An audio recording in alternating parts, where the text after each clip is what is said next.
Save किया था ना? मैं सिर्फ इसलिए गया था क्योंकि उसने मुझे कॉल किया, that's it. But listen though. Save it for someone else. जिंदगी में सेव करना जरूरी है, मगर जब बात पैसों की हो, सिर्फ सेविंग से काम नहीं चलेगा। इक्विटी म्यूचुअल फंड्स में इन्वेस्ट कीजिए और अपने सेविंग्स को आगे बढ़ने का मौका दीजिए। Mutual fund investments are subject to market risks. Read all scheme-related documents carefully.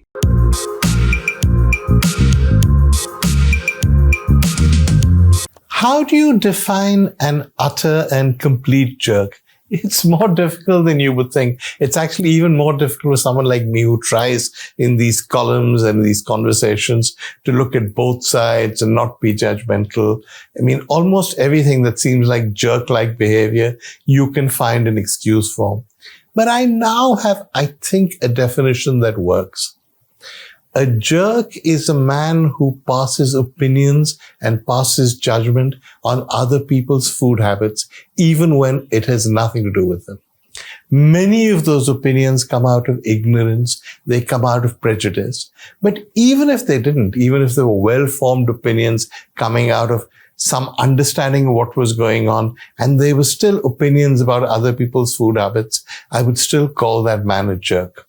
I make a distinction between people who moralize and make judgments of people's food habits and people who object to things like non-vegetarianism on scientific grounds. I think it's possible to argue, as many vegans do, and many people who care about the planet do, that the rearing of livestock is a threat to the planet because of greenhouse gases, etc. I exclude those people. It's the people who sit around and say vegetarianism is good, non-vegetarians are horrible. Those are the people I'm talking about. If you've been on social media, then you'll know what I'm talking about. It's a very specific reference. It's to the outrage, the absurd outrage we've seen on social media all over the last week about the Bengali festival of Puja, or Pujo as they call it in Bengal. If you know anything about Bengal, you probably know all about Pujo. If not, I'll explain it to you. It's a festival going over several days that celebrates the goddess Durga, and therefore it is almost by definition religious. And yet it's much more than religious. It's social, it's cultural, it celebrates Bengal like no other festival. It's a festival that includes everybody who lives in Bengal, or even people who've lived in Bengal before, people like myself who consider ourselves to be honorary Bengalis. There's something about Puja that captures, as far as I can see, the essence of being in Bengal, the sense of celebration, the sense of fun. Many people don't realize this, particularly in North India, but Bengalis are mostly, I think the figure is 96% non-vegetarian. This applies even to Bengali Brahmins, people with names like Mukherjee and Chatterjee and Banerjee. They all eat meat. They all eat fish. This comes as a shock often to North Indians because they believe that Brahmins would never ever eat meat. That's not true in Bengal. So Bengalis enjoy their food like few other communities. When I moved to Calcutta in the 1980s, the one thing I discovered was, Bengalis were not at that stage the richest community in India. They spent much more on food than the average Indian. They had meat with every meal, fish with every meal. A much larger chunk of their income went on food and on non-vegetarian food than you would see in most other Indian communities. I thought that was a good thing because it seemed to me to sum up what Bengal was about and how important food was to Bengalis. Many people show off about how much they eat. For Bengalis, it's not about showing off. It's about enjoying the food. A Bengali will eat like that, even if it's only him and his family at home. They will not care that much about showing off for outsiders, so they are hospitable people. They care about the food. Therefore, puja celebrations, which take place at what I would call pandals, but which Bengalis call pandals for some reason, is that the bhog, the full meal that's served, is one of the most important and one of the most enjoyable parts.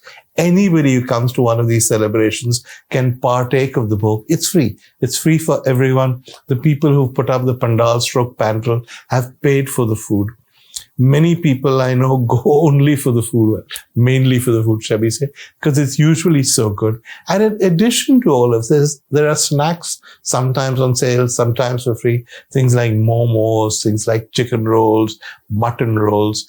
If you like food, Puja is a really special time for you. Now, here's what's happened. As Puja ended a few days ago, until that point, lots and lots of people from North India were getting increasingly outraged as Bengalis posted pictures of themselves eating mutton rolls or eating mutton curry. And these people on social media started abusing them and saying, how can you eat meat? This is a holy festival. How can you eat meat near the goddess? Now, Bengalis, I think, got irritated, probably with reason, because it's their custom, it's their way. They know how they're going to celebrate. Who are these people from outside who decide what Bengalis are doing is wrong? And who are they to decide anyhow? A, they don't know that it's always been like this. And B, even if they did know and still thought it was bad, who cares? It's not their problem, right? These are jerks who have no business having opinions on other people's food habits. So how does it matter to people if Bengalis are eating mutton curry or mutton rolls during puja? They're not forcing you to eat mutton curry. Live and let live. Now, I respect that people may not want to eat meat when there are pujas. In my house, when we have a puja, I'm vegetarian that day. But that's just my way. That doesn't give me the right to have an opinion on somebody else, let alone condemn them, as various bhakts have been doing on social media, attacking Bengalis and getting into slanging matches with them. And in any case, I think it annoys me, this whole business about how vegetarianism is morally superior and it's the Hindu way. It's not the Hindu way. Every survey will tell you that a majority of Indians, and that includes Hindus, are non-vegetarian. India is not a vegetarian country, nor has it ever been. If you look at ancient history, the so-called golden period of India with the Guptas and the Mauryas, they were all non-vegetarians. All kinds of meats were eaten. The meats of frogs, the meats of turtles, the meats of various animals we wouldn't dream of eating now.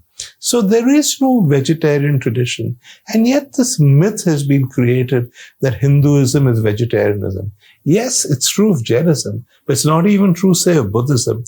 Hindus are always appalled when they discover that not only is the Dalai Lama non-vegetarian, that beef is quite common in Buddhist circles. How has this mythology been created? I'll tell you why it's been created. It's been created purely for political reasons.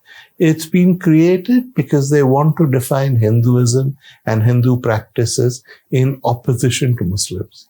The argument is that if Muslims are non-vegetarian, then it must be bad. We're Hindus, we're vegetarians. And then you pass laws. You say beef eating is terrible. You go and lynch Muslims because you say they've been eating beef. You find ways of persecuting minorities. And soon it becomes general legislation. You declare meatless days. You send people to prison for eating certain kinds of meats. You announce that in certain areas, meat will not be eaten. On Hindu festivals, you force slaughterhouses to close down. It's clever how they do that. Slaughterhouses are often Muslim-owned, so they close them down. But fishermen, who are usually Hindu, are allowed to go ahead and fish because fish is fine. So it's just nasty politics dressed up in sort of Hindutva. And what makes it even clearer how it works is that in areas where these parties need the votes of people who will eat beef, there's no problem. Even the BJP will not try and impose a ban on beef eating in the Northeast because it knows it'll lose. This is just a convenient way of knocking other people, of attacking other communities, and creating this myth of Hindu vegetarianism. It's a relatively recent development. I remember in the 1980s when this whole Hindutva thing started, I spoke to Dr. Karan Singh, who's a great Hindu scholar, who was appalled by what's going on. And he said he was appalled by elements of the Ram movement, the militancy, the macho nature, the low importance given to Sita. And that's increased. What we are now seeing is the Talibanization of Hinduism by these kind of people. The weaponization of imaginary Hindu practices to force other people to conform. It's something that I think affects all of us. And the battle between the Bhakts and the Bengalis is just one symptom of it. It's just a symptom of the way in which people are not willing to tolerate any kind of difference, how they make moral judgments based on ignorance, on subjects where people should have complete freedom to decide what they're doing. It's a trend we should watch out for because it's a trend that worries me. All I can say is when it comes to this kind of Talibanization of our religion, the Talibanization of Hinduism, an invention of bogus Hindu vegetarian principles, remember, vegetarianism is not necessarily morally superior. In 1938, Adolf Hitler turned vegetarian. In 1939, the Second World War began. Any religion that says vegetarianism is good, as Jainism did, I will respect. But people who say we will do vegetarianism because it helps us attack people, because it's morally superior, and will look down on other people who eat meat, I have no respect for. That's why I call them jerks. And I thought about this when I went to the Puja pandals and I had all these wonderful meat dishes. And I thought to myself, when it comes to this kind of jerk, eating well is the best revenge.